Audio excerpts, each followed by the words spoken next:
¿Qué tal, amigos? Bienvenidos. Comienza Todas las Voces, el debate en vivo por la pantalla de Canal 4. Tenemos tanto para compartir. Hoy es un programa, yo diría, de colección. Y ya verán por qué. En principio, además, creo que es de las primerísimas veces donde mostraremos ese aparatito. Por lo menos a mí me sorprende. Yo no sé si alguno de ustedes, de los que está esta noche con nosotros, ya pudo seguir de cerca una impresión en vivo. Esta es una impresora 3D. Y vamos a tener el producto de esa impresión. ¿Y por qué lo traigo en este momento? Porque vamos a estar hablando del tema del trabajo, del empleo, de la influencia, de la irrupción de tecnología cada vez más compleja. Creo que había una tapa de una revista famosísima que decía: si usted está aburrido en su trabajo actual, preocúpese, porque seguramente le va a llegar la robotización. Cuando hay algo muy tedioso, muy mecánico, es probable que a esos trabajos le llegue la mecanización, la robotización. Hoy vamos a hablar, vean ustedes del volumen, de más de 320.000 personas que tienen problema de desempleo o empleo precario o lo están buscando. Es mucha gente que está en esta circunstancia y en el medio de la campaña irrumpe el tema del trabajo. A juzgar por los datos que ustedes seguramente conocen, ese guarismo que llegó y que veremos si se llega a consolidar en los próximos tiempos, más allá de que me decía el otro día el ministro de Economía, que tiende a moderarse ese 9,5% de desempleo. Lo cierto es que es un dato alarmante, preocupante, y el sistema político ha tomado nota de eso. Ya está funcionando la impresora 3D, según puedo observar desde aquí, más bien escuchar. Tendremos el resultado de eso. Y es un tema apasionante. Ya estaremos con todos ustedes abarcando ese asunto, nuestras vías de comunicación, las vías de contacto con nosotros. Está como panelista invitada Marcela Doval, editora del suplemento El Empresario del diario El País. Marcela, buenas noches, ¿cómo te va? Muy bien, muchas gracias por la invitación. Gracias a ti por tu presencia. Soy hincha del suplemento. Cuántas historias además, ¿no? De realización personal, de proyección. A veces uno ve el empresario, bueno, tengo al doctor Eduardo Meglio, ya lo voy a presentar, pero a veces vemos a los empresarios como que simplemente son aquellas personas que no se ocupan de otra cosa que no sea administrar algunas cuentas. Y sin embargo hay una enorme carga sobre ellos, porque si les va mal, bueno, en fin, comprometen la vida de mucha gente, ¿no? A veces les preocupa eso también. Sí, claro, el desafío de ser los responsables de tomar ciertas decisiones que ser inciden. sostenible, ¿no? Exactamente. En tiempos difíciles. Bueno, está Marcela Doval con nosotros, ya les presentaré a los prestigiosísimos invitados que nos acompañan además esta noche, pero si les parece, quiero compartir con ustedes unas imágenes que han conmovido desde ya, porque además el efecto de la lluvia generó allí como una sensación distinta a otras marchas. Se dice que es de las más multitudinarias, por no decir la más multitudinaria, la más concurrida de estos últimos años. Son 24 marchas con algunas connotaciones especiales. Gabriel Mazarovich, tu primera impresión de esto, ¿qué tal? ¿Cómo te va? Muy buenas noches a ti y a todos los televidentes. Bueno, ayer hice la marcha, me mojé con toda, fueron 13 cuadras. Cuando la cabeza llegó a la Plaza Libertad, la cola no había salido de Tristán Narvaja. Mirá este efecto, esto de los paraguas es impresionante, ¿no? Bajó un diluvio, además hubo marcha en 27 lugares del Uruguay, sí. Se ha hecho de un muy nacional. Yo creo que fue yo la definiría, si tuviera que poner un título, como una tormenta de dignidad. Una tormenta de dignidad, por el efecto además de las condiciones del tiempo. Conrado, cuando ves esta imagen de tanta gente allí, porque también se menciona, ¿no habrá un uso político detrás de esto? ¿Cuál es tu opinión? A mí me da mucha pena porque el 20 de mayo lo que se recuerda es el día en que fueron asesinados y secuestrados en Buenos Aires el Toba Gutiérrez y Selmar Michelini, además de Rosario Barredo y su pareja William Whitelaw. Yo estuve en los 2 sepelios. Había que ser un poco más guapo y habíamos muy pocos. Es más, publicar aviso en el diario diciendo fulano de tal, despedimos a nuestro amigo el Toba cruelmente asesinado en Buenos Aires, no era para muchos. Solo 4 avisos aparecían en la prensa ese día. hubo caballos, atacaron a la gente, pero pudimos desfilar frente a la tumba una vez que el cajón de Toba fue sepultado, en el buceo. Y de ahí me fui corriendo para el cementerio central. Y también había menos gente. Los blancos en esa época éramos más que los colorados, nos ha pasado en algunas ocasiones. Pero qué poca gente se animaba. Me pareció muy bien cuando lo hicieron por primera vez, porque era un homenaje silencioso, que lo sigue siendo, a esas figuras que fueron desaparecidas, Claro. A pesar de que sus cuerpos fueron entregados. Sí. ¿Qué decís, Gabriel?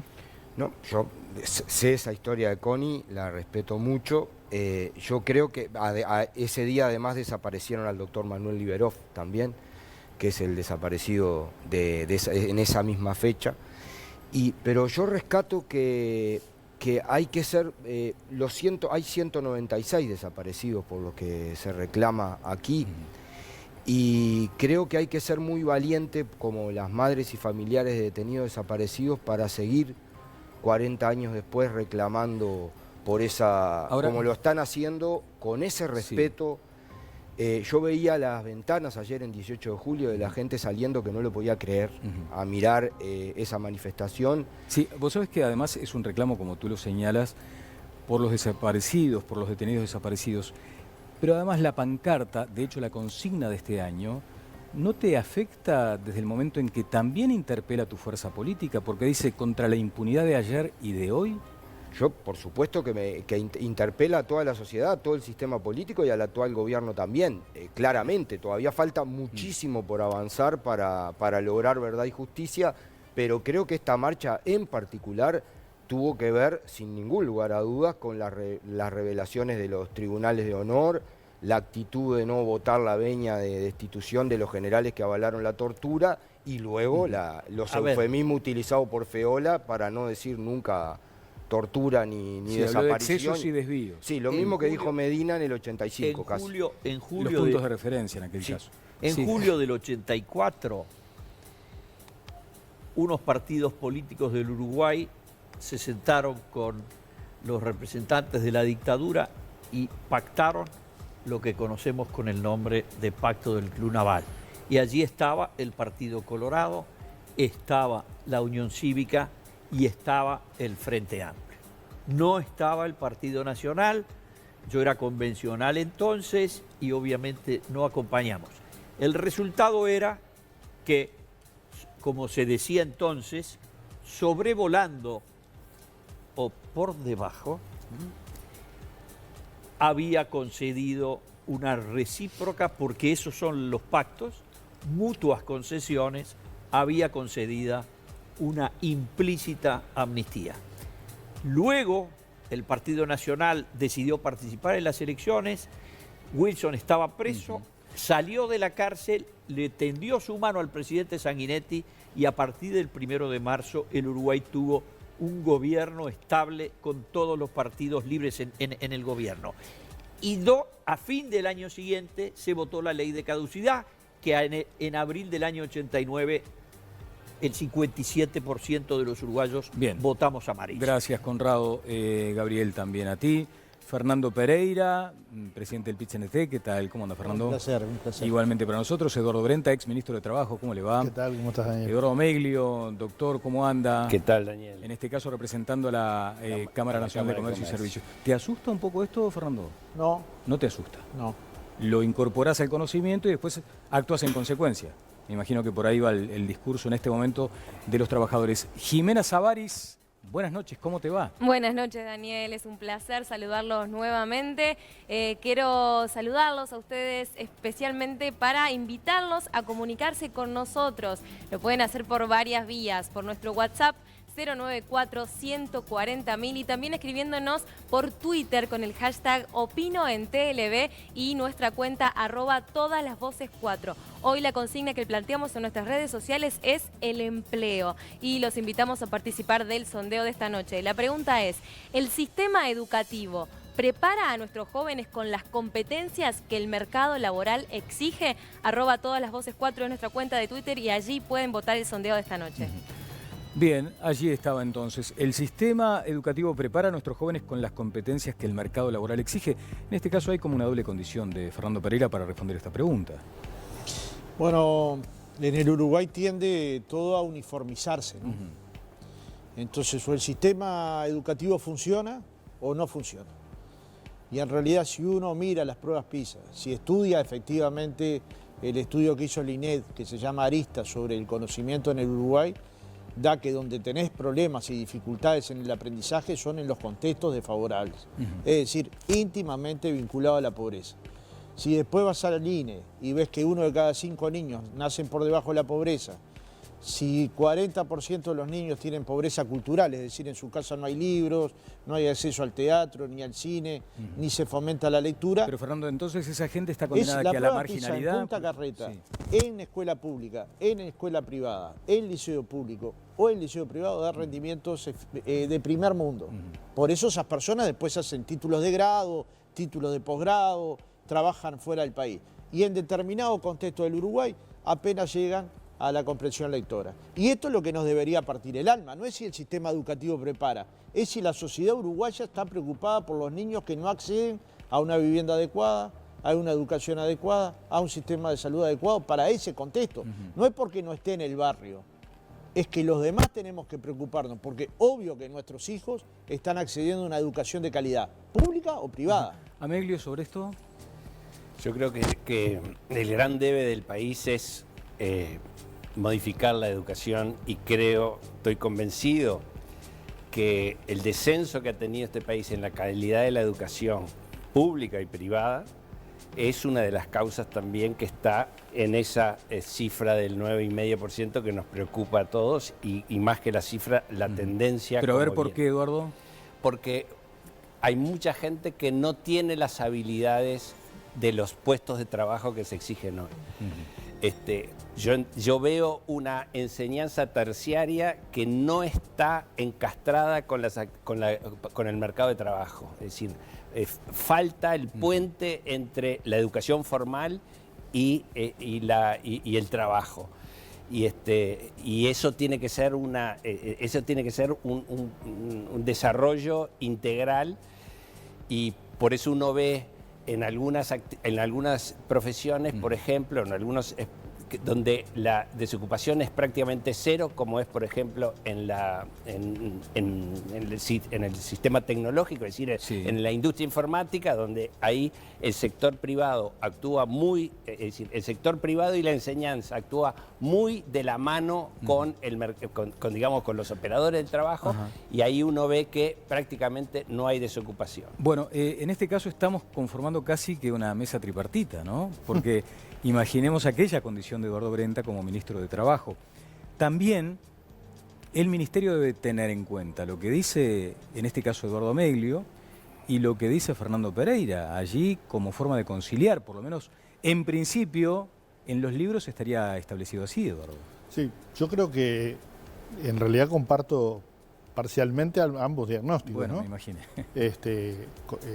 Comparto lo que dice Fernando respecto a las carencias de determinados sectores, partiendo de la base que hemos venido transitando por un proceso de inclusión en la sociedad muy importante. El Frente Amplio creó 350.000 puestos de trabajo desde 2005 en adelante, razón por la cual cientos de miles ingresaron al mercado de trabajo. Pero dijiste una cosa que a veces no sé si el panel quiere opinar.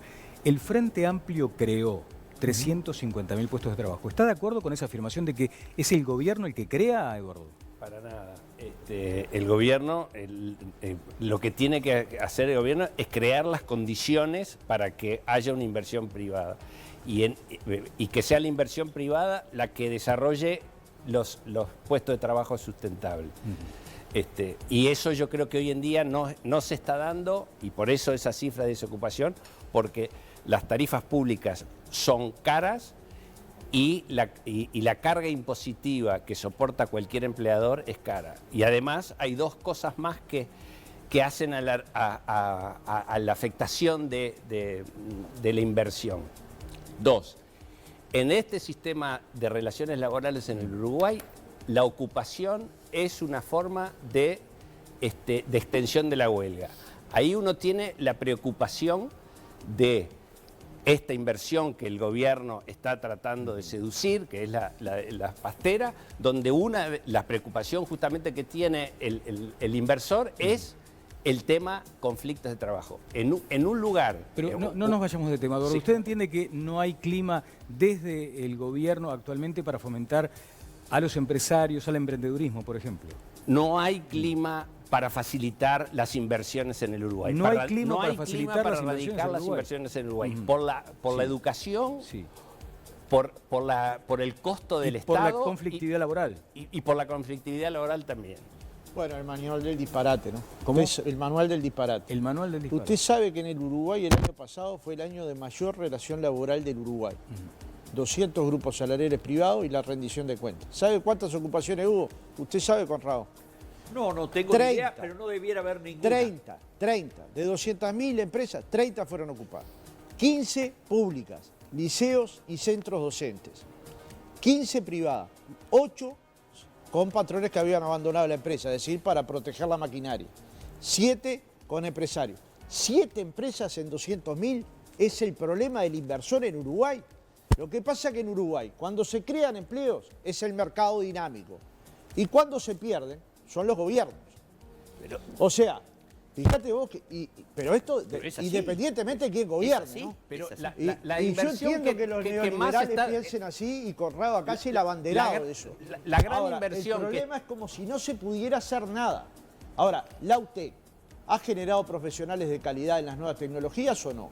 Hay un acuerdo entre Antel. El problema es si se conoce o no se conoce. Tenemos un entre problema con Antel tu y los micrófono. trabajadores de UT. A ver, permítame, Sí, Eduardo, porque diría- el imperialismo le acaba de afectar. La inversión más grande que está seduciendo este gobierno está teniendo dificultades ¿Sabe por lo el que tema plantea? de lo que dice ¿Sabe lo el que señor plantea el Pereira, inversor? que dice que Lo eso no traemos acá. ahuyenta inversiones. ¿Usted sabe lo que quiere ese inversor? Que firme un protocolo de prevención de conflicto que los señores se negaron a firmar. El mismo. Si quiere se los paso por WhatsApp o No por es la así, vía. no es el así. mismo. Es así. No es así. Traiga a UPM acá. Invítelo, invítenos a nosotros dos.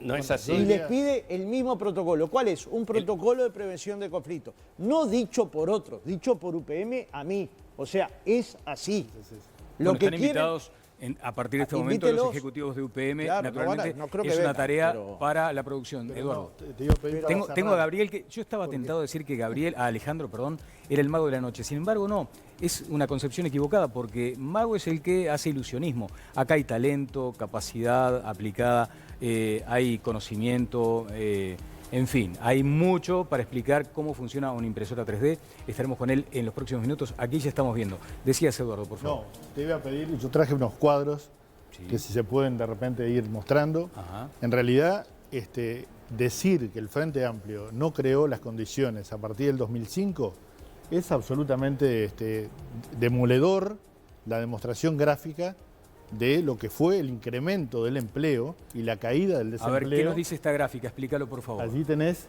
lo que tiene que ver con el crecimiento del empleo.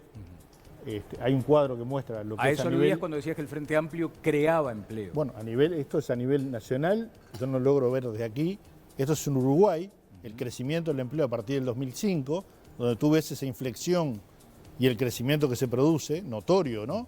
De los 300.000 puestos de trabajo. ¿Esto es de la OIT? Que aparentemente creó no sé quién. ¿Esto es de la OIT? Estos son cuadros de la OIT. Probablemente lo haya creado en el sector, buena parte de eso es el sector público, sí. que hay 60.000 empleados públicos nuevos en los últimos 5 años. 350.000, no 60.000. No, 60.000 Sí. nuevos empleados 60.000 públicos hay en los empleos últimos públicos 5 más años. Y 290.000 de la actividad privada, que están ahí en el marco de un gobierno del Frente Amplio que restableció la negociación colectiva. Pero si seguís, vas a ver lo que pasa a nivel mundial, en el cuadro siguiente, ¿no? Esta es la creación del empleo en el mundo, lo cual demuestra que el empleo está creciendo a nivel mundial, a diferencia de lo que otros opinan, ¿no? Y de una cierta lógica terrorista, diría yo, de que la robotización va a destruir millones y millones de puestos de trabajo. Esto no está demostrado, en mi opinión. Pero a continuación, podemos ver Coincido, las cifras. eso coincido. Bueno, alguna coincidencia tenemos, ¿viste? Esta es la tarea de ir acercando a las partes. A ver esto. Esto es la evolución del desempleo en el Uruguay, ¿verdad? Sí. Tú fíjate que a partir del año 2004, Sí. vamos a reconocerle el final del periodo de gobierno de Valle, hay una profunda caída del desempleo que en el año 2011 llega al punto más bajo de la historia del Uruguay. 5.5% de la población, cuando los economistas, quizá Connie pueda aportar en este aspecto, cuando los economistas decían que en realidad pero el durante desempleo estructural en Uruguay era 8%. Por debajo del 8%, la gente que estaban ahí era inempleable, como decía Fernando. Bueno, la demostración de que no es así, ¿no? Tengo a Alejandro esperando acá, sí decías con Raúl. No, algunos números, porque Empieza en el 91, gobierno de la calle. No, Mirá dónde estaba. 13%. Ahí me matás porque 13%. Yo saqué los números del INE, estos no son los números del INE. No, son de la OIT. No, No sé si te sirve, ¿no? Es dibujo nuevo. Nosotros en todo el gobierno oscilamos entre el 8,1 y el 9,7. Es exactamente lo mismo que lo que está pasando ahora.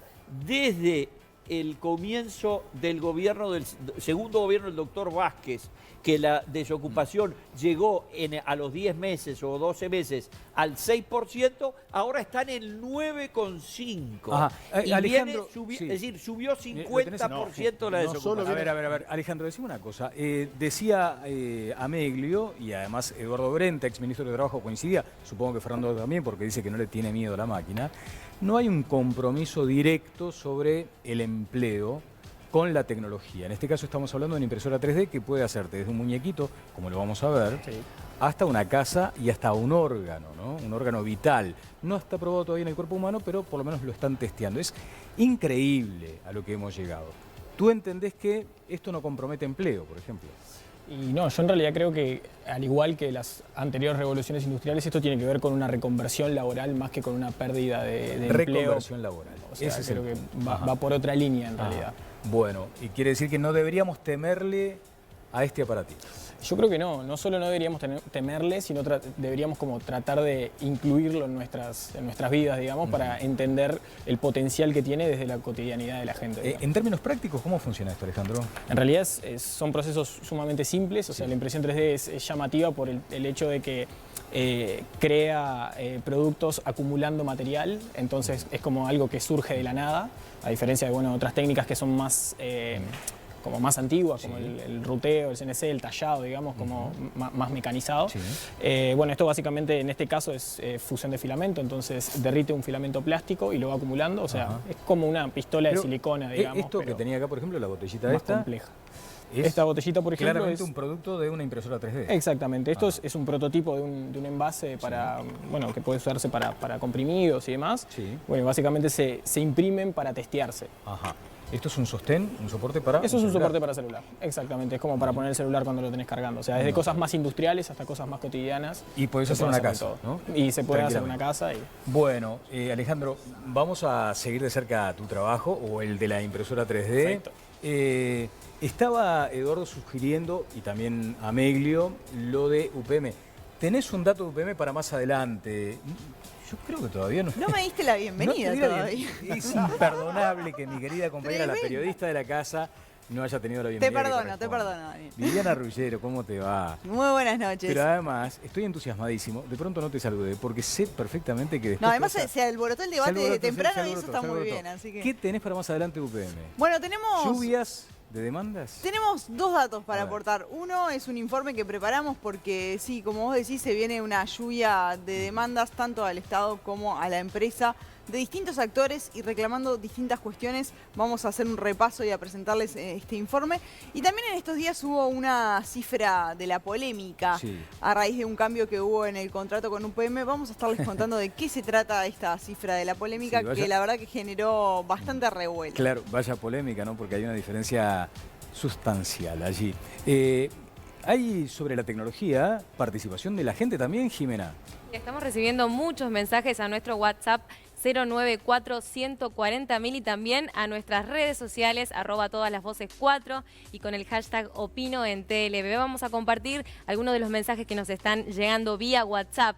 De Andreina, hablan de educación tecnológica y en la UTU de Propios cierran justamente los cursos de informática y otros tantos, dejando alumnos en la calle. Por aquí Daniel dice, la tecnología que dejaron entrar y mal aplicada, destruyeron el empleo. Me involucro con las imprentas, facturación electrónica, llevo al cierre de 2 imprentas por mes. Y nos manda ahí su mensaje Daniel, varias opiniones por redes sociales y en breve también tendremos cuál es la sensación en las calles, cómo ve la gente el empleo hoy en día, nos cuentan sus experiencias en minutitos nada más. Bien, Marcela, cuando hablas con empresarios, ¿cuál es la percepción que tienen de todos estos temas?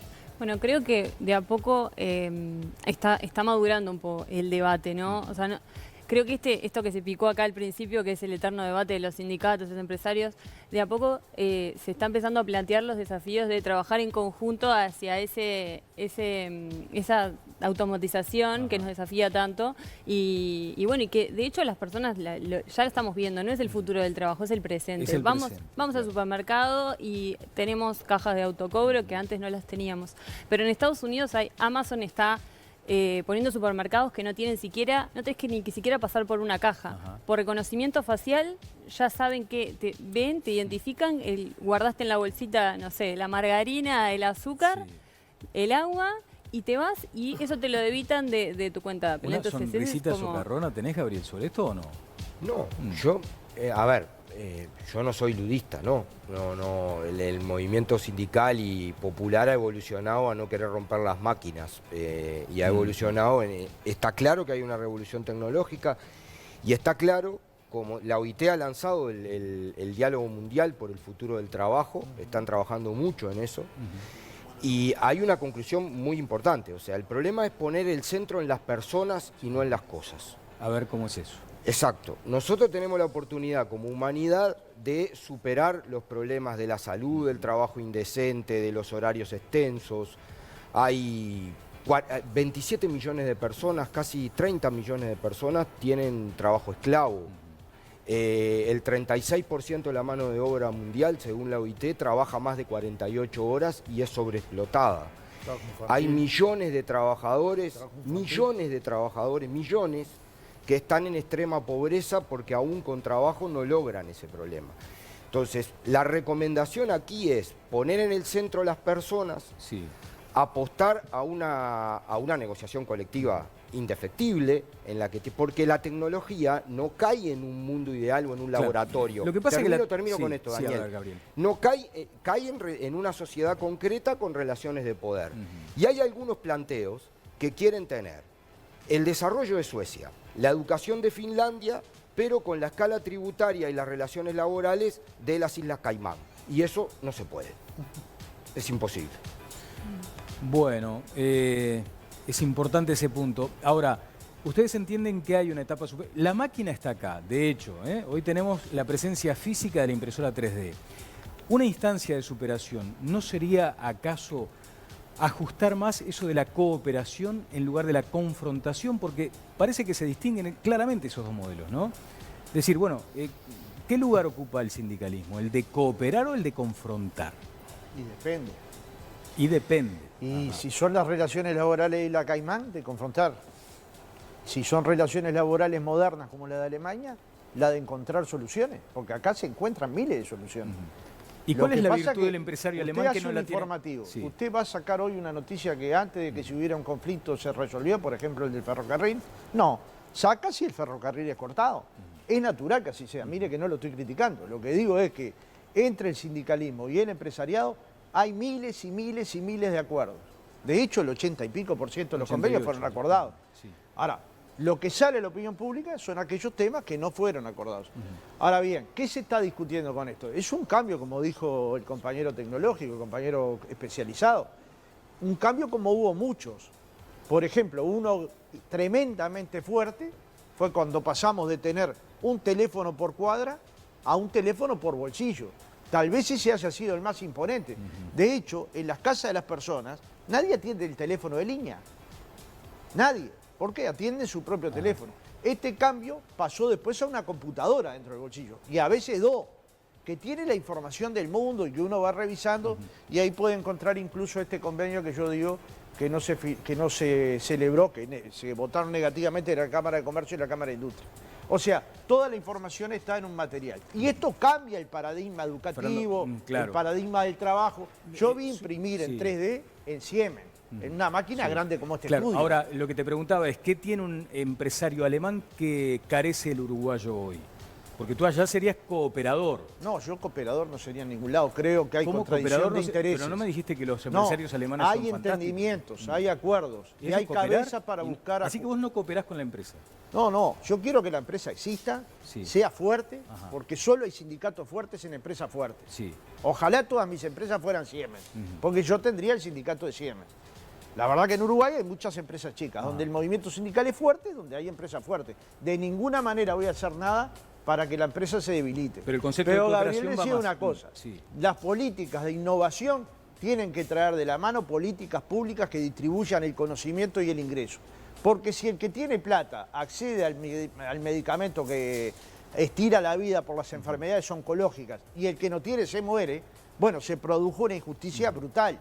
Y no es que esos medicamentos sean caros, es que producto de la evolución y la ciencia se han logrado hacer productos que no son caros, pero son excesivamente costosos. Ayúdenme a ser equilibrados con los tiempos. Ameglio, por favor, me está pidiendo la palabra Conrado además. Vuelvo al tema tecnológico.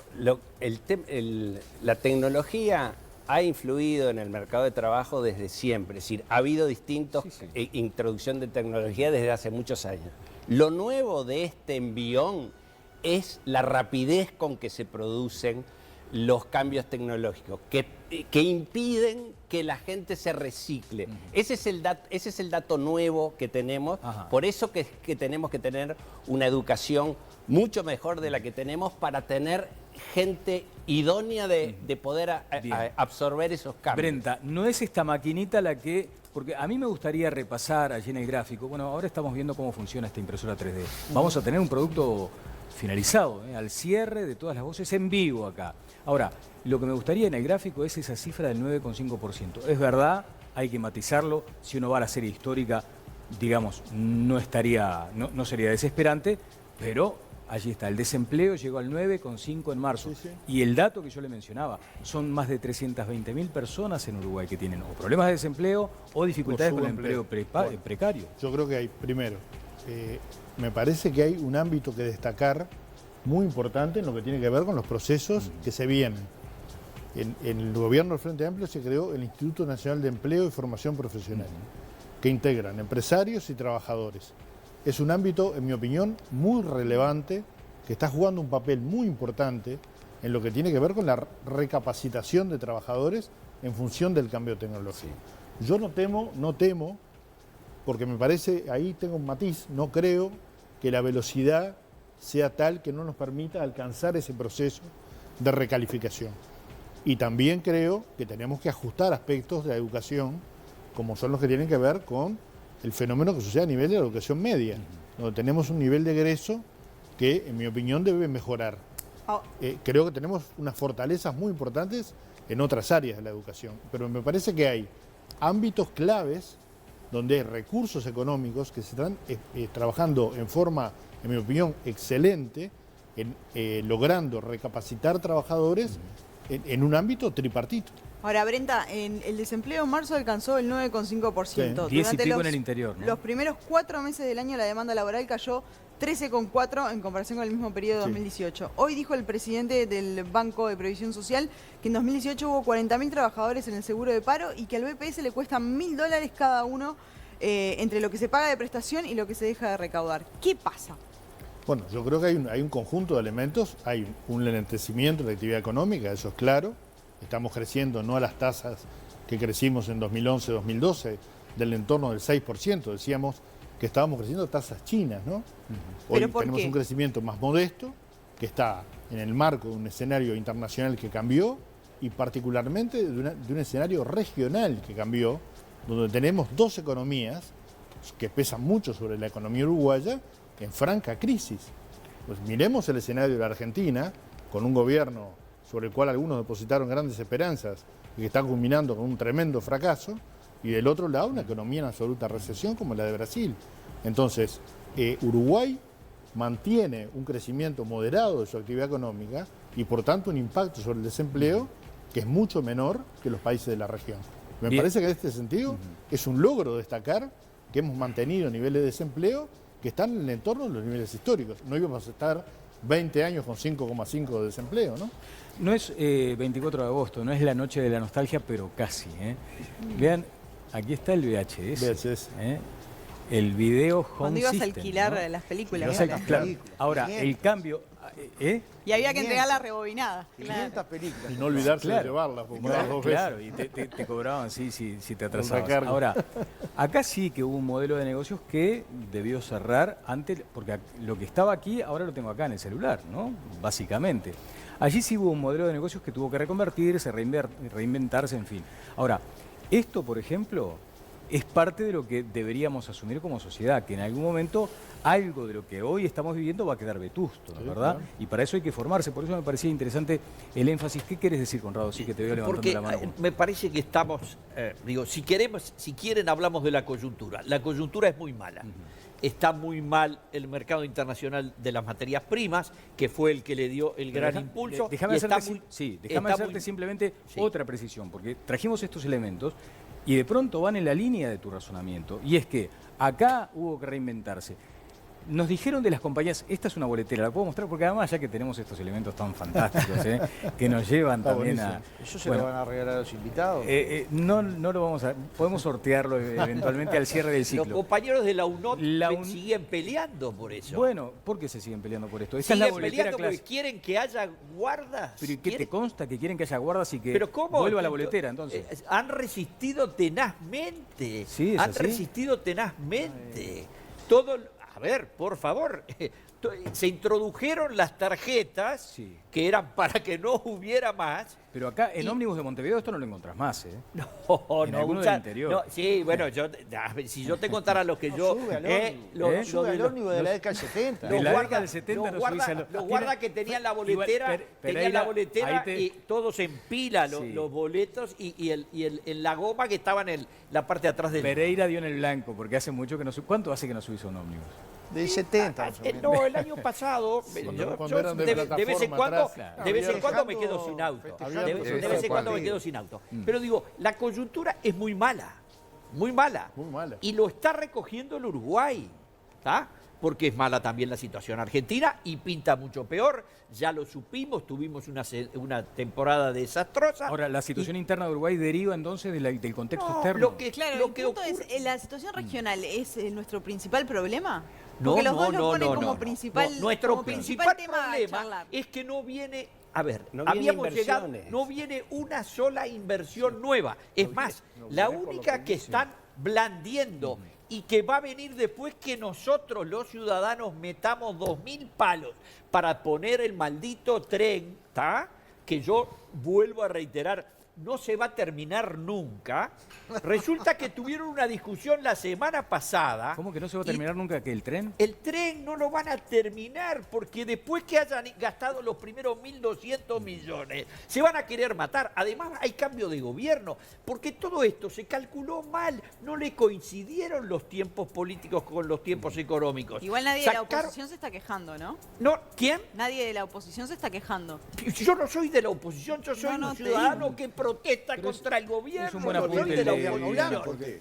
Yo a usted lo vi en un gobierno blanco, director de la OPP. Pero hace 30 años, que no me corre. Digo, asumo, primera cosa, asumo la responsabilidad de todas y cada una de las medidas que tomé cuando fui director de planeamiento, cuando fui director de la CAP y cuando fui...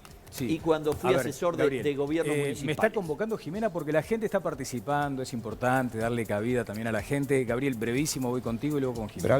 Brevísimo. Yo creo que... Bravísimo. Yo creo que... También, sí, bravísimo también, no, brevísimo. También. Yo creo que obviamente no es solo la coyuntura regional ni la coyuntura mundial, pero sí impacta. La inversión está cayendo en toda América Latina. Trump prendió la aspiradora para aspirar para ahí. Hay una guerra comercial Estados Unidos-China. Yo te escuchaba ayer hablar del impacto del lío de Huawei y todo lo que impacta a nivel mundial. Eso está claro. Ahora, yo creo que es al revés. Yo creo que las economías que han desregulado la relación laboral, que han apostado a la precariedad del trabajo y a la liberalización total, como Macri y Temer y ahora Bolsonaro a niveles estratosféricos, les está yendo mucho peor que acá. Y yo creo que Uruguay ha dado pasos que está bueno que los reivindiquemos. A ver, la principal política social es el empleo. No hay mejor política social que el empleo y el salario. Y hay que pelear por el empleo, porque para el que no tiene empleo, el porcentaje salarial es 0. Pelees por el aumento que tengas. Sí, claro. Y es el ABC del asunto. Ahora, Uruguay, por ejemplo, para la gran proyección que viene de la tecnología, es el único país de América Latina que tiene una red de fibra óptica en todos los hogares. Tiene el data center de José Luis Macera, eso lo hizo Antel. Tiene una dignificación del trabajo, tiene el INEFOP, tiene un intento de UTEC, UTU y la universidad. Aumentó la inversión en investigación, tiene la ANI. Todo lo que está liquidando Macri salvajemente en Argentina. Entonces yo creo, ¿tenemos problemas? Sí. Ahora, hemos dado pasos muy importantes para sentar las bases para encarar en mejores condiciones. Todos estos temas, acá tenemos, esta debería ser la protagonista sagrada. Esta de hecho es la protagonista sagrada de cada entrega de Todas las Voces en este ciclo. Esta es la urna donde vamos a depositar nuestro voto y cuánto de esto que estamos hablando acá influye para la decisión final. Ojalá que sagrada. A los uruguayos cada vez le importa más el empleo, ¿no? La fuente de trabajo. Por eso, ¿cuánto se puede? Jimena, por favor, contigo. Sí, queremos hacerlos partícipes a ustedes también del debate de esta noche, por eso vamos a compartir algunos de los tweets que recibimos en nuestra cuenta @todaslasvoces4. Nos dice Verónica, sobre el desempleo, soy mamá de 2 niños. Hace 9 meses sin trabajo, busco constantemente, pero estoy sobrecalificada y vieja, dice, tengo 47 años. Perdí todo, mi casa y hasta mi cama. Estamos viviendo con mi madre porque no tengo otra, no hay opciones en Uruguay, nos decía. Por aquí Sergio, ningún sistema educativo preparó a los jóvenes para el mercado laboral. El mercado laboral es muy dinámico y cambiante, la principal educación pasa por el hogar. Si un joven no respeta ni a sus padres, ¿quién le inculca valores? ¿Quién le enseña cultura de trabajo y la educación? Son algunos de los mensajes que recibimos también con el hashtag Opino en TLV. Y hasta el final del programa los invitamos a participar de nuestro sondeo de esta noche. Lo que le planteamos acerca del empleo es la siguiente pregunta. ¿El sistema educativo prepara a nuestros jóvenes con las competencias que el mercado laboral exige? Vemos cuáles son los resultados parciales de sus votos. El 8% considera que sí, que los prepara. El 88% dice que no. Un 4% no sabe qué responder y hemos recibido hasta ahora 3.442 votos. Pueden seguir votando hasta el final del programa. Bueno. Todas las Voces también estuvo recorriendo las calles de Montevideo porque queremos ver la gente, cuál es la sensación que tienen acerca de sus propios trabajos y vamos a ver qué es lo que están diciendo por las calles también.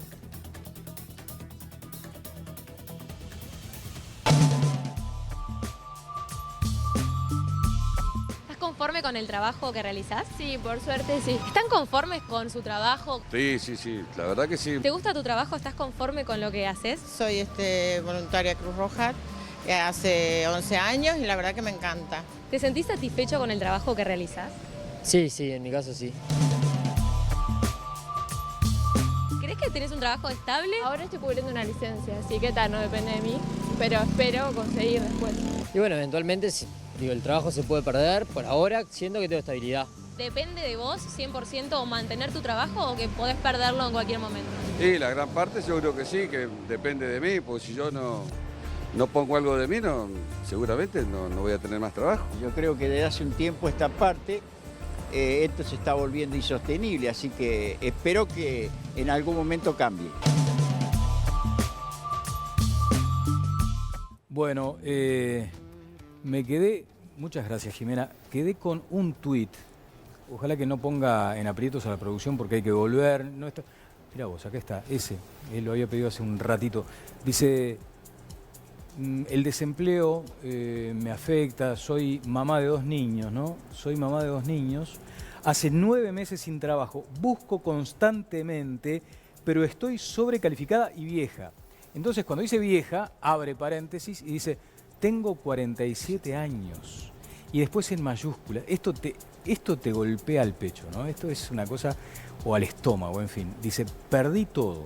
Dice esta señora, 47 años, 2 niños, desempleada. Perdí todo. Mi casa y hasta mi cama.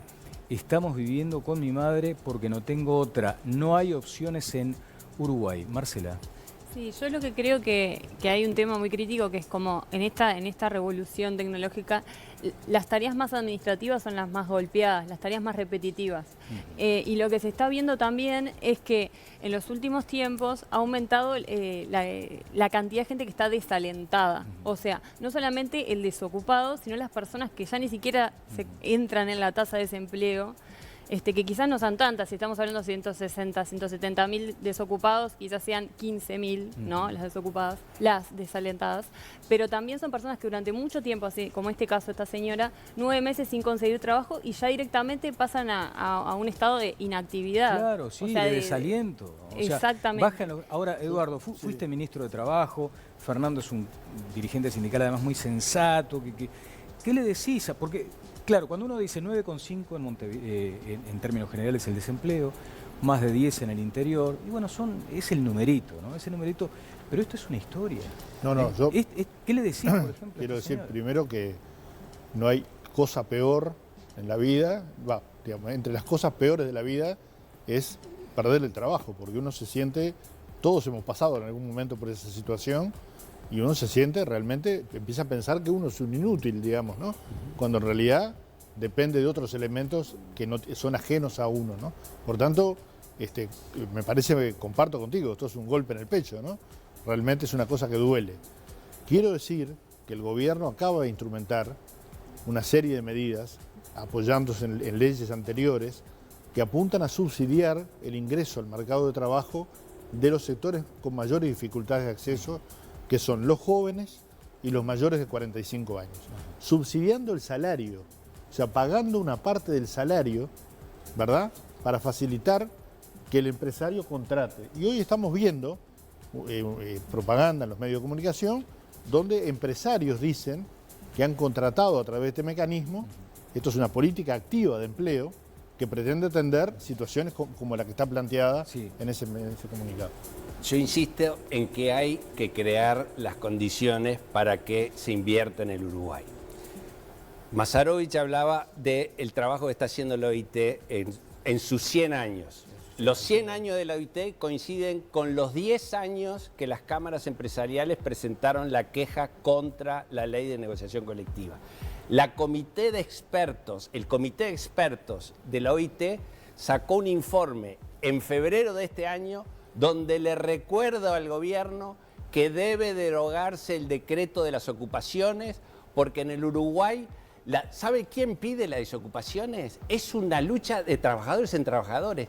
Son los trabajadores no huelguistas los que piden las desocupaciones. Y todos los jueces, desde el 2005 hasta acá, que se han presentado a pedir la desocupación, la han dado. Es un desquicio, es una medida distorsiva que genera absolutamente problemas en todos los... Hacen funcionar a los juzgados para que los propios trabajadores desocupen a los 3 o 4 que ocupan. La ocupación es la prueba de la falla de la huelga. Si la mayoría de los trabajadores fueran en huelga, no hay necesidad de ocupar nada, porque la ocupación siempre la resuelven las minorías. Hay un dato muy duro.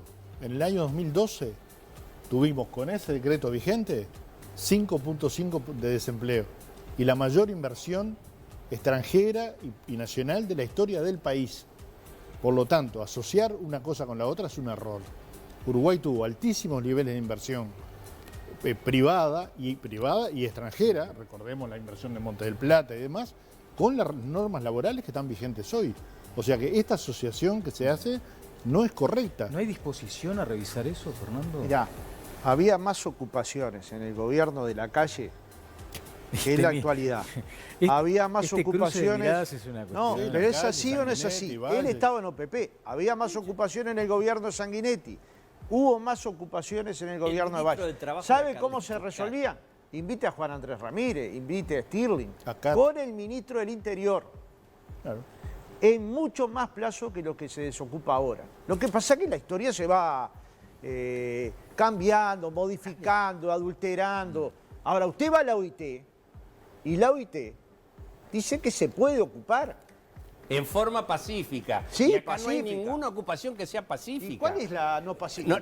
No hay ninguna ocupación que sea pacífica, aunque sea hay violencia moral.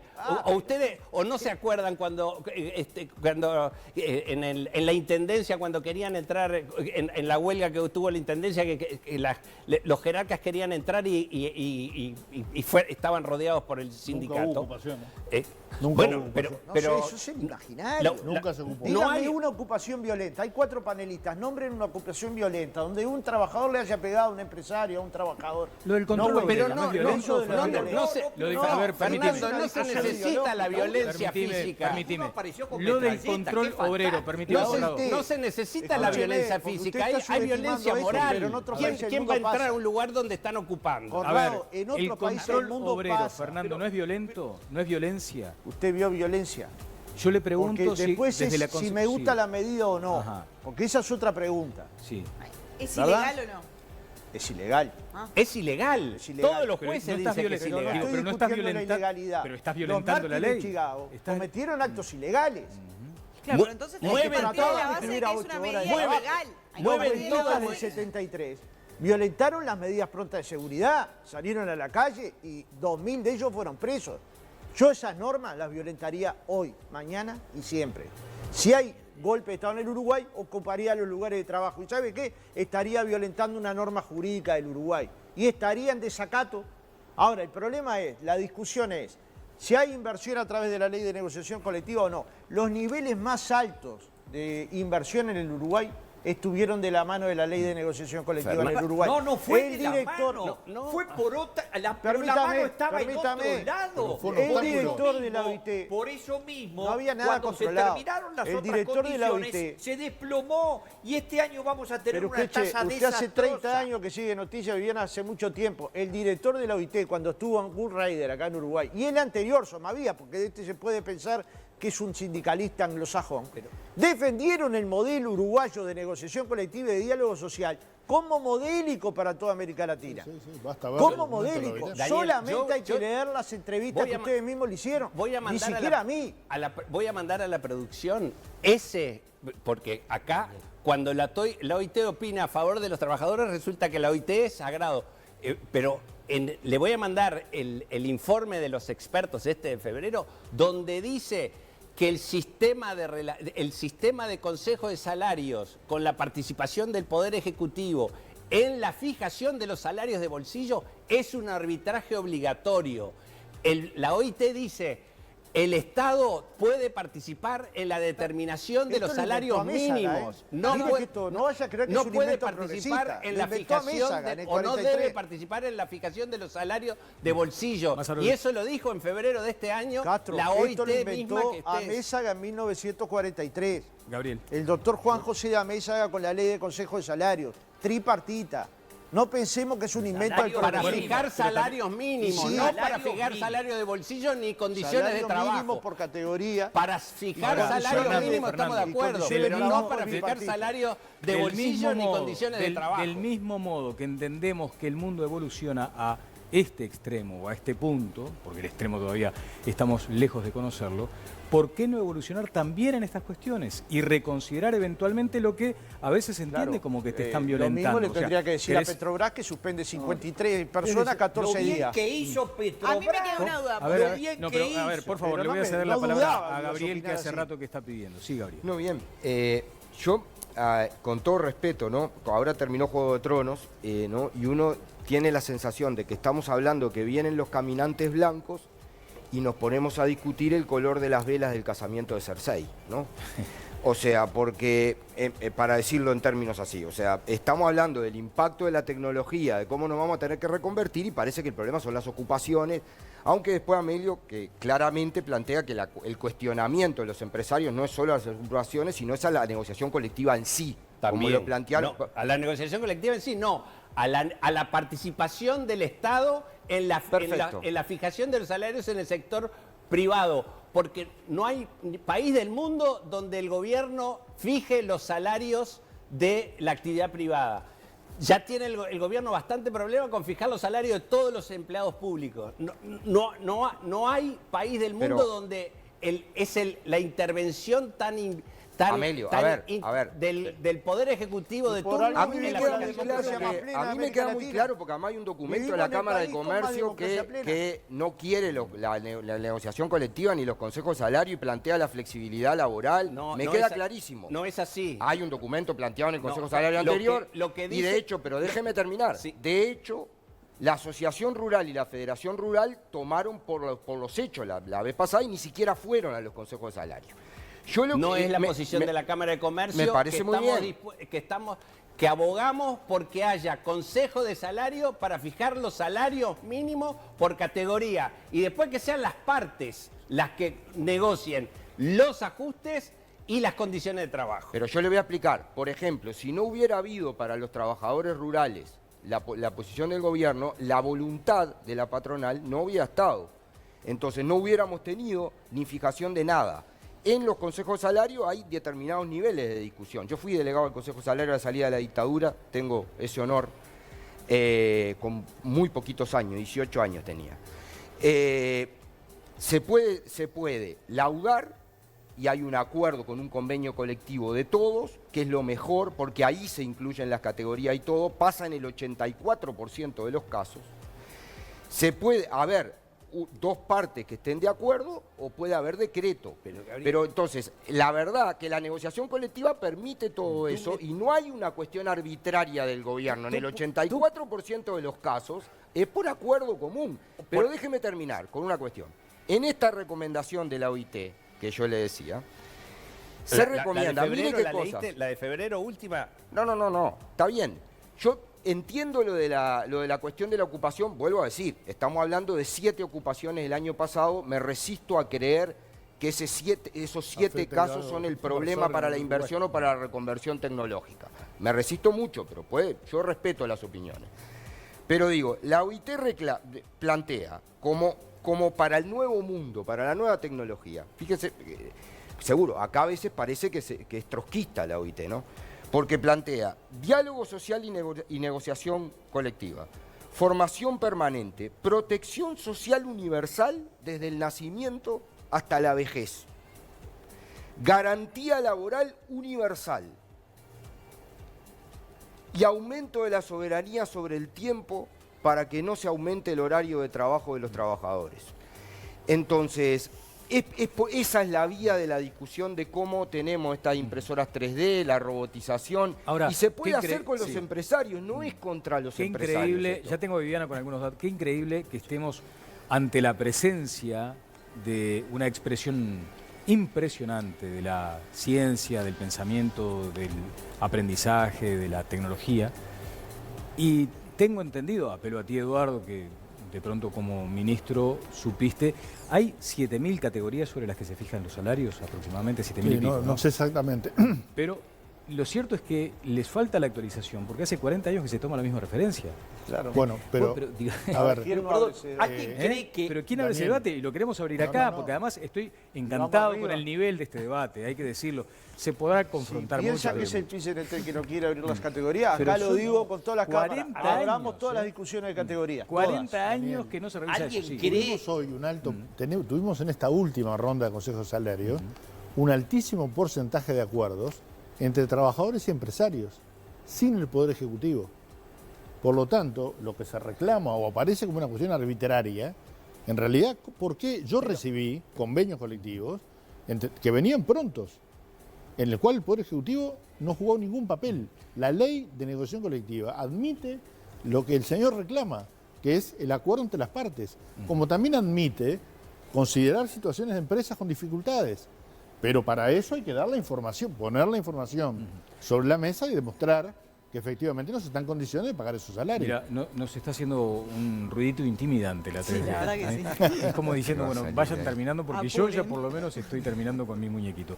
Viviana, teníamos por lo menos 2 asuntos, esto que tú describías como una lluvia de demandas a propósito del contrato ROU UPM2. Sí, ¿y por qué ponemos este tema, no? Porque sin duda que UPM es el gran proyecto del gobierno para, bueno, dinamizar también el mercado laboral. De hecho, después de estos días hubo reuniones y el ministro Rossi dijo, bueno, el ferrocarril central, por ejemplo, va a crear de forma directa entre 1.200 y 1.500 puestos de trabajo y muchos otros también indirectos.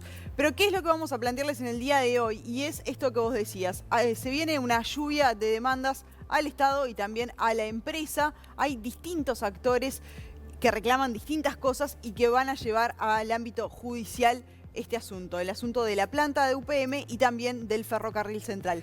¿Quiénes son? ¿Qué buscan? ¿Y hasta dónde están dispuestos a llegar? Es el tema que les planteamos en el siguiente informe. La instalación de la segunda planta de UPM en Uruguay y el proyecto del ferrocarril central que unirá Montevideo y Paso de los Toros se trasladará a los juzgados. Es que el Poder Ejecutivo y la empresa finlandesa comenzarán a recibir demandas civiles de distintos actores y con diversos objetivos. El colectivo UPM2 No, que está liderado por el abogado Enir Sartú, presentará una demanda para que la justicia haga responsables al Poder Ejecutivo y a la firma por los daños futuros que, a su entender, ocasionará el contrato entre ambas partes. Es un negocio en violación de la Constitución, en donde el Poder Ejecutivo está tomándose atribuciones que no tiene y le está concediendo a la empresa UPM cosas que no le podría conceder. Nuestro sistema prevé 2 cosas que se van a usar en este caso. Una es la posibilidad de que cuando hay afectación de lo que se llama intereses difusos, o sea, intereses sociales que no pertenecen a alguien en particular, pero que son de toda la sociedad, cualquier persona puede actuar en defensa de esos intereses difusos. Y es lo que vamos a hacer. Un grupo de personas que estamos seleccionando van a actuar en representación de todos quienes se puedan ver en el futuro afectados por este contrato. La otra cosa es que también se admiten demandas a futuro, se llama condicionales o de futuro. ¿Qué quiere decir esto? Que cuando una circunstancia hace prever que va a haber consecuencias desfavorables, uno puede iniciar el juicio de antemano para que si después los daños se producen, ya haya una declaración de responsabilidad. Hasta ahora el colectivo ya presentó una petición al Poder Ejecutivo, sobre la cual no obtuvieron respuestas, y presentaron una denuncia de inconstitucionalidad ante el Parlamento. Creo que es un tema que el Parlamento no debería dejar pasar sin actuar de alguna manera. Sobre todo porque el Parlamento es la primera institución a la que se le está pasando por arriba con este asunto. Es decir, gran parte de las cosas establecidas en el contrato solo podrían hacerse por ley. Algunas ni siquiera se podrían hacer por una ley, pero muchas requerirían una ley. Y esa ley no existe porque nunca se llevó el asunto al Parlamento. Entonces el Parlamento está siendo de alguna manera avasallado en este asunto. El Poder Ejecutivo y UPM también comenzarán a recibir una cadena de demandas civiles de vecinos que se verán afectados por el proyecto del ferrocarril central. Hasta ahora hay 15 demandas presentadas y la primera conciliación con una vecina de Montevideo será el 30 de mayo. La mujer alega que su propiedad está tasada en $140.000 y que perdió valor. Reclama $200.000 por daños y perjuicios morales y materiales. Para Eduardo Lust, profesor de Derecho Constitucional de la Universidad de la República, que asesora a varios damnificados, las demandas se contarán por miles. Se presentan en la justicia civil como un juicio ordinario cualquiera. El primer paso es la conciliación. Usted cita conciliación a la empresa y al Poder Ejecutivo. Y si no concilia con ellos en esa audiencia, después el perjudicado presenta su demanda en un juzgado civil. Y el monto de la demanda es lo que el vecino estima que pierde, en la cifra. Después habrá que peritarlo con un perito que haga una tasación inmobiliaria y después la parte del daño moral, del daño familiar, de todo lo otro que compensa, que forma parte de la disminución, y ahí, perdido el juicio, el Poder Ejecutivo lo deberá pagar y la planta UPM también. ¿Y cuántas cree usted que se pueden presentar de este tipo de demandas? Bueno, ¿Estamos hablando de decenas? ¿Estamos hablando de cientos? No, estamos hablando de miles, porque se pueden presentar tantas demandas como inmuebles queden a un radio de 50 metros de la vía, más o menos estimativo.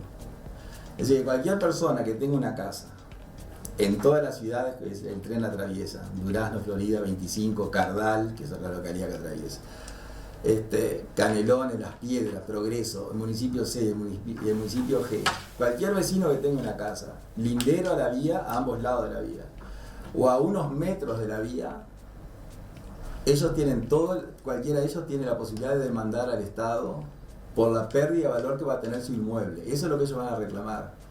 El Estado ha realizado expropiaciones, pero realizó 525 expropiaciones, muchas rurales, franjas rurales, y algunas pocas urbanas. Entonces nosotros tenemos gente, hay un señor en Durazno, por ejemplo, que el tren le pasa a 4 metros de su casa.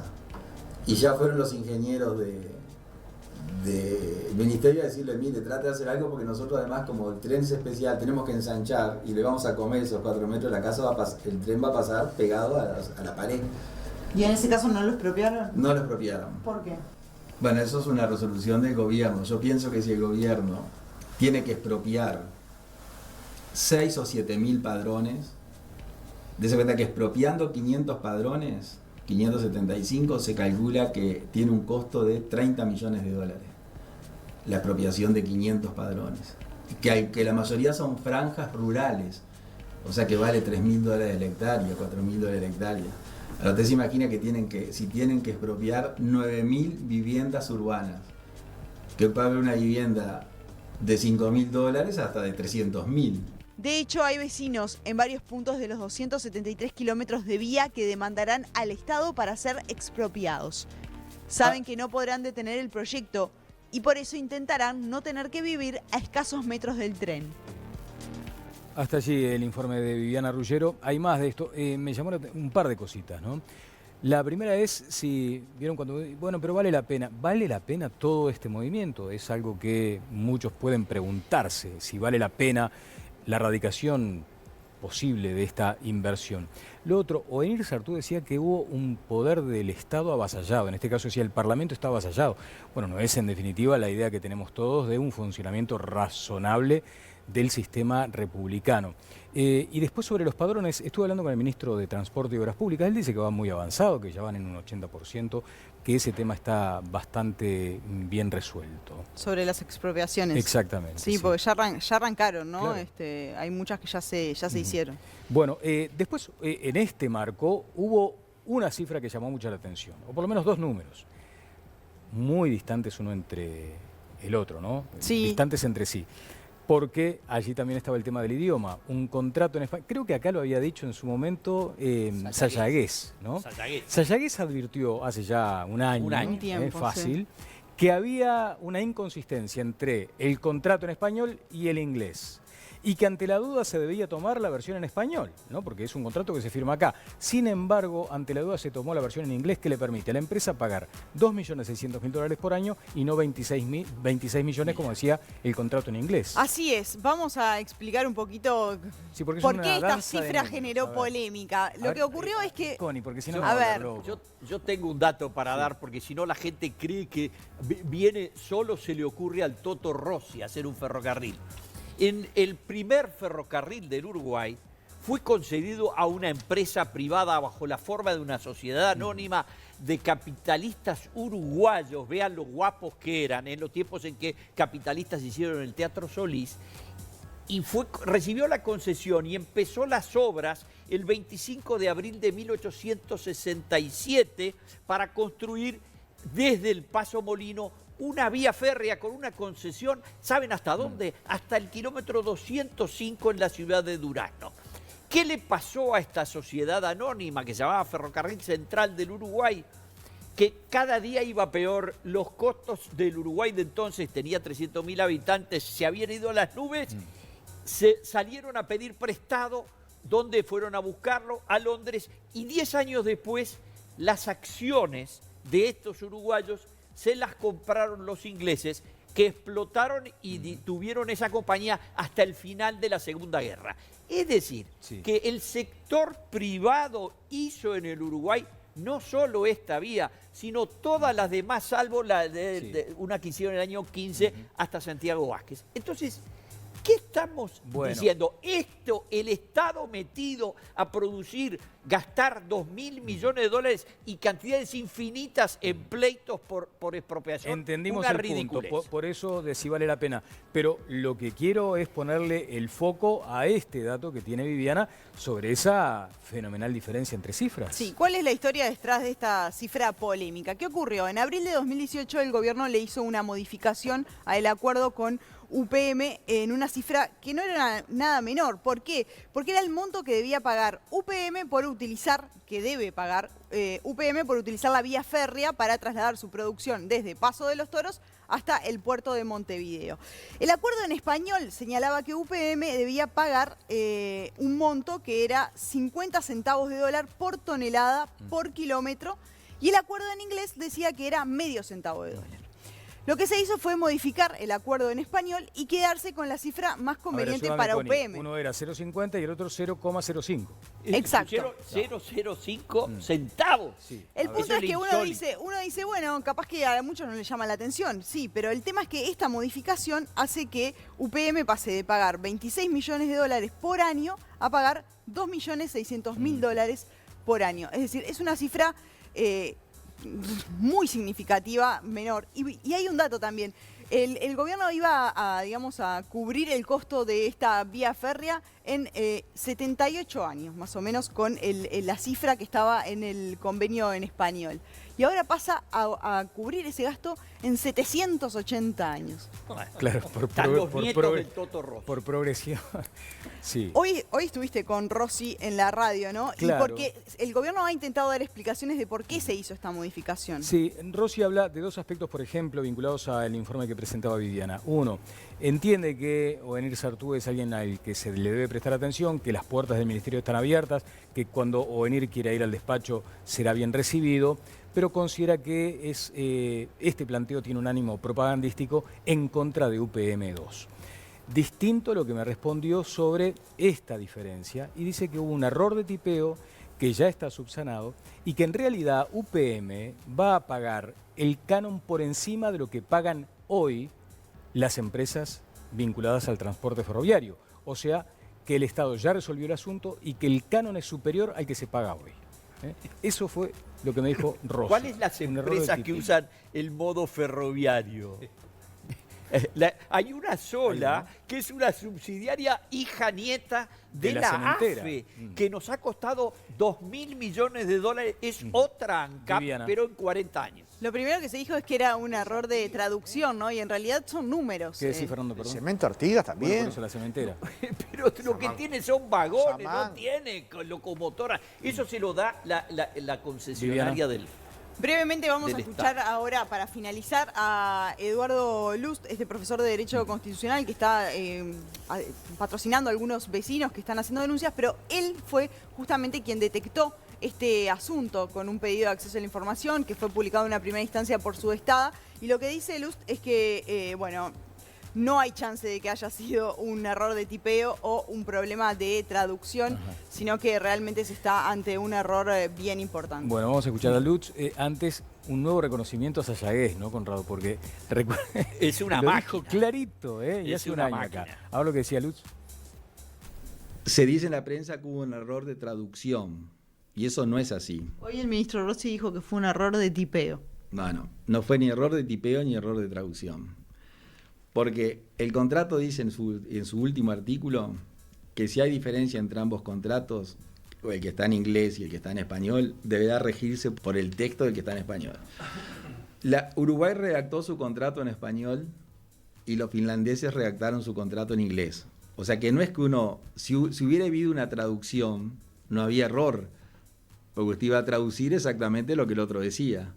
Pero como el idioma español es más rico que el inglés, es posible que haya alguna palabra, no un número, una palabra que no tenga sinónimo. Entonces era lógico que se dijera, bueno, vale el español porque de pronto en el inglés la palabra no existe. Ahora, lo que no existe en ambos idiomas puede ser una palabra, pero no un número. Los números son iguales en todos los idiomas.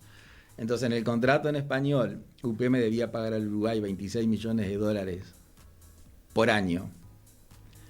lo que hace que Uruguay recupere la inversión de la vía en 78 años.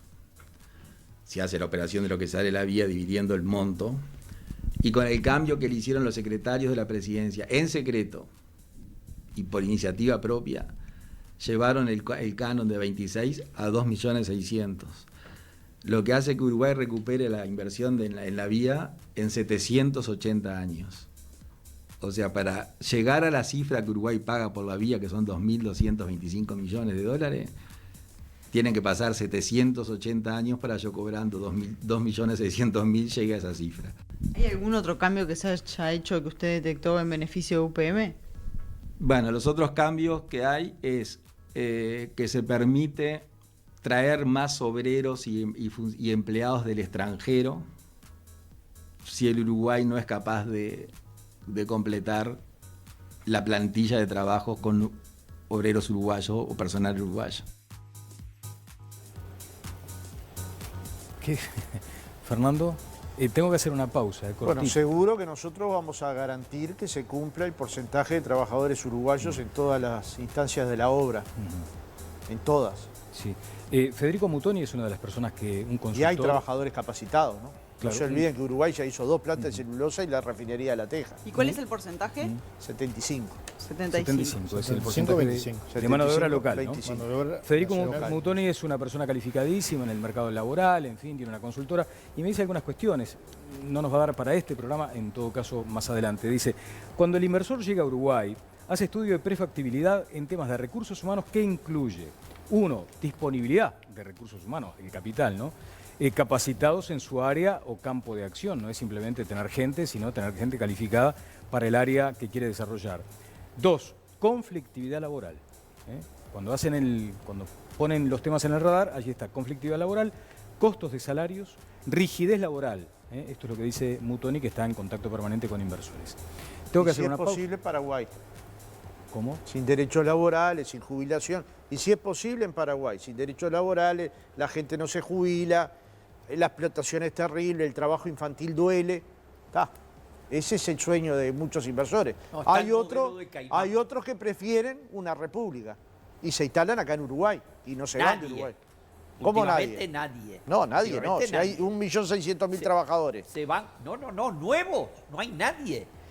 Pero por lo que mismo usted explicó, Fernando, pero usted haga la explicó el consulta. conflicto China-Estados Unidos. Usted explicó Bolsonaro. Que le gusta tanto a usted. Deme 4 nombres de firmas que se hayan instalado en los últimos 2 años en el Uruguay. Deme 4. Yo le voy a hablar de su líder Macri, que se tiene que comer ahora el acuerdo de Bolsonaro. No es mi líder Macri. Yo lo escucho acá en el programa.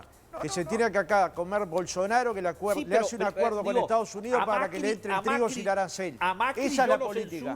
A Macri yo lo censuro por débil tibio, ideológico. porque yo considero igual que Fer, que lo que hizo Macri fue hacer kirchnerismo con buenos modales y eso no resulta. Lo único que resulta es hacer las cosas frontalmente, decirlas de frente y practicarlas. El shock. Eso está muy bueno. El shock, por supuesto que el shock. El Uruguay necesita urgente un shock para verse y no los versos de que esto es una maravilla. Después de la pausa vamos a ver cómo quedó el muñequito Pili. Venimos.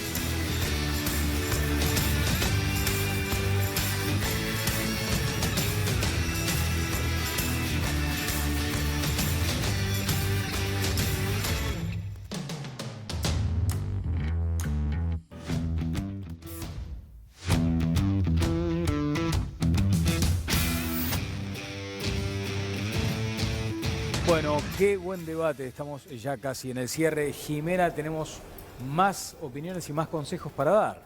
Sí, les quiero contar que a partir de hoy nos acompaña El Puesto, la parrilla tradicional de Montevideo. Es un lugar increíble para disfrutar en pleno corazón de Carrasco, en Dr. Schroeder, casi Avenida Arocena. Viví El Puesto. Viví Uruguay. Gastronomía, estilo y tradición en uno de los lugares más lindos de Carrasco. El Puesto, la parrilla tradicional de Montevideo. Y ahora sí es momento de cerrar nuestro sondeo de esta noche. Veremos cuáles son las votaciones finales. Les preguntamos, ¿el sistema educativo prepara a nuestros jóvenes con las competencias que el mercado laboral exige? Un 8% dice que sí, un 80% dice que no y no sabe qué responder un 5%. Esta noche recibimos 3.722 votos. Bueno, notable, Jimena. Muchísimas gracias a toda la gente que participa en cada edición de todas. Voy a hacer un comentario de una enorme carga subjetiva. Vayan al puesto, son amigos, es verdad. Pero, ¿qué quieren? Y sí, lo tengo que recomendar, son buenos amigos. Muchísimas gracias por este debate de altísimo nivel, como decía. Pero el debate va por acá, Fernando. El tema más importante que tiene el Uruguay que enfrentar es el trabajo. Sí. El trabajo va a ser cada vez más sofisticado. Esto no es agregar valor. O sea, el va en esta trabajo línea. va a ser sofisticado. Tercera cosita que le quiero decir breve. Si es sofisticado, se requieren mayores niveles de educación formal y formación profesional. En el Uruguay, el INEFOP acaba de firmar un acuerdo con la industria del software para formar 2.000 trabajadores en 2 años y todos van a salir con empleo. Es decir, hay espacios donde trabajar el tema tecnológico si le ponemos cabeza. Y hay que seguir de cerca la discusión que lleva adelante la UTEC sobre las nuevas carreras, algunas que ya están egresando alumnos, mecatrónica, ingeniería en energía renovable, pero estudie todas las carreras que hay. Claro. Y eso es pensar el futuro del trabajo y el presente del Hay trabajo. chiquilines en el área pública que están avanzando muchísimo. Totalmente. Que han ganado están concursos obteniendo a nivel premios internacional. casi, digamos, Y hay en forma una sistemática. computadora por niño. También, bueno, y en el sector privado hay colegios que están poniendo mucho acento en eso también. Claro. Así que en ese sentido el sistema educativo parece querer adaptarse rápidamente. Eduardo, ¿firmás al pie de lo que dijo? Sí, yo creo que hay un conjunto de herramientas de políticas Después nos públicas. acusan, ¿viste? De que están haciendo No, tándem. No, independencia de clase. Hay un conjunto de políticas públicas que están atendiendo la problemática del empleo, que yo creo es una problemática de la que será central de debate en la campaña electoral. Yo no me animo a prometer 100.000 puestos de trabajo, ¿no? Como prometen algunos candidatos. Lo que sí digo es que hemos demostrado que se pueden crear puestos de trabajo y se puede redistribuir en ese proceso, reduciendo significativamente la pobreza, ¿no? Bien, Eduardo Meglio. Hay que crear las condiciones para la inversión. La Cámara de Comercio está a favor de la negociación colectiva. Lo que quiere es una negociación colectiva con menos intervención del Poder Ejecutivo. El Poder Ejecutivo solo debe poner el pie para negociar lo que se llama el orden público laboral, que es los salarios mínimos. Los ajustes de salario y las condiciones de trabajo es un tema de los particulares, no es un tema del Poder Ejecutivo de turno. Muchas gracias, Eduardo Meglio, a Eduardo Brenta también, a Fernando Pereira, como no me voy a cansar de decir, así da gusto debatir, discrepando pero con altura. Igualmente, gracias. El que tiene altura más o menos parecida a la mía es el muñequito que hicimos en la 3D. Vení, Alejandro, por favor. Sí, a ver en qué quedó. ¿A quién se le ocurrió la idea del Stitch? Es Lilo y falta Lilo. Falta Lilo, que exacto. será en otro programa. Para otro programa. Pero lo aquí hacemos. pero mirá vos, qué perfección absoluta. ¿Cómo se resuelve esto? A ver. En realidad parece que hay un afán en producción de Sí, Lilo y Stitch. Mike Urán, exactamente. Exacto, y bueno, básicamente fue eligió idea de ella, sí. Y esto llevó, bueno, este trabajo que veíamos en la 3D. Sí. Y allí están observando ustedes, a ver, déjame verlo una vez más. Bueno, ¿advertís que hay un interés por estas cuestiones? O sea, que hablábamos del sector público y del privado en materia de educación. ¿La gente común y corriente quiere saber más de esto? Sí, creo que es algo que cada vez está más como en el diálogo cotidiano de la gente y está bueno porque hay movimientos en la educación y hay movimientos como en pro de llevar esto a la vida de las personas. Bien, acá no hubo engaño, esto se hizo en el correr del programa, o sea, partimos de cero y obtuvimos esto. ¿Cuánto hubiera costado hacerlo? Yo qué sé, no sé, hace no sé qué cantidad de años. Muchas gracias, Alejandro, muchísimas gracias. Marcela. Sí, creo que este ejemplo es muy interesante porque plantea de alguna manera un futuro un poco incierto en el que no sabemos si inclusive las personas van a poder producir en sus propias casas, ¿no? Tener su propia impresión 3D, tener un producto personalizado y cuál va a ser el futuro de las fábricas. También. Así que hay muchos temas que hay para trabajar y creo que este es algo que tiene que haber un debate, tiene que haber, así como debatimos la seguridad social y hacemos diálogos, creo que todas las partes tienen que contribuir a esto. El gobierno ya desde la OPP está haciendo análisis de automatización de acá a 2050. Me parece que es un tema que el próximo gobierno va a tener que encarar porque está a la vuelta de la esquina, no nos podemos dejar estar. Mira, sobre ese informe, el riesgo de automatización es mucho menor para los empleos de aquellos trabajadores que tienen educación terciaria. Dice este diagnóstico del OPP. Conclusión, no cabe duda que los avances digitales están amenazando algunas tareas que antes no podían ser automatizadas, pero no parece realista afirmar que se destruirán masivamente empleos. Existe evidencia que muestra que el impacto de la revolución digital sobre el empleo y sobre los salarios depende primordialmente del contexto político e institucional que configura la aplicación de la revolución tecnológica. Por ello, no hay nada predeterminado por el avance tecnológico, todo está aún por construirse. Parte de este informe del OPP. Fue un enorme placer también, Marcela. ¿Me permitís recomendar dos libros? Dos libros cortitos. Uno de Enrique Iglesias que se llama Reflexiones. Última edición de Todas las Voces, ¿por qué? No, pero es un libro interesante, no sé si se consigue en librería, me imagino que no. Y uno de Juan Manuel Rodríguez, que está vinculado al estudio del trabajo y el cambio tecnológico. Muchas gracias. El reencuentro el próximo martes, después de las 10:30 de la noche. Que pasen todos muy bien.